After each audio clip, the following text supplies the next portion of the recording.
মনিরা কেমন আছো? চলো আজ আমরা শিখে নিই আগের সংখ্যা। এখানে সংখ্যা কি লেখা আছে? 11। 11 আগের সংখ্যাটি কি হবে? তোমরা নিশ্চয়ই শিখে নিয়েছো।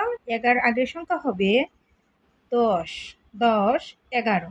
তারপর এখানে কি লেখা আছে? 14। 14 আগের সংখ্যাটি কি হয়? 13। 13। এখানে কি লেখা আছে? 20। 20 আগের সংখ্যাটি কি হয়? 19।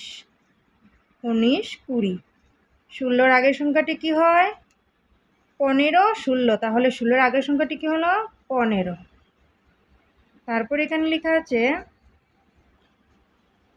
15। 15 আগের সংখ্যাটি কি হবে? 15 আগের সংখ্যাটি হবে 14। 14 15। তারপর এখানে কি লেখা আছে? 12। 12 আগের সংখ্যাটি কি হবে? 12 আগের সংখ্যাটি হবে 11।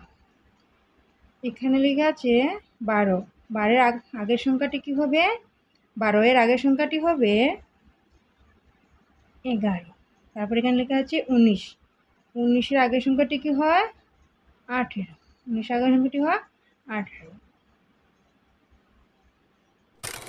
এখানে কি লেখা আছে দেখুন, লেখা আছে পরের সংখ্যাটি লেখো। তাহলে আমরা এখানে কোন সংখ্যাটি লেখা আছে? লেখা আছে 10। 10-এর পরের সংখ্যাটি কি লিখব? 10-এর পরে কি হয়? 11। তাহলে 10-এর পরের সংখ্যাটি কি হবে? 11। এখানে কি লেখা আছে? 13। 13-এর পরের সংখ্যাটি কি হয়? 13-এর পরের সংখ্যা হবে 14। এখানে লেখা আছে 18। 18-এর পরের সংখ্যা কি হয়? 19। এখানে লেখা আছে 11। 11-এর পরের সংখ্যাটি কি হয়? 12। এখানে লেখা আছে 14। 14-এর পরের সংখ্যাটি কি হয়? 14। এখানে হবে 15। 15-এর পরের সংখ্যাটি কি হবে? এখানে 15 লেখা আছে। 15-এর পরের সংখ্যাটি হবে 16।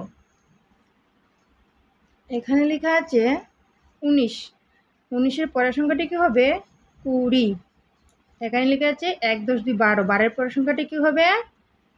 1 10 3 13। সোনামণিরা, আমরা পরের সংখ্যাগুলো শিখে নিলাম।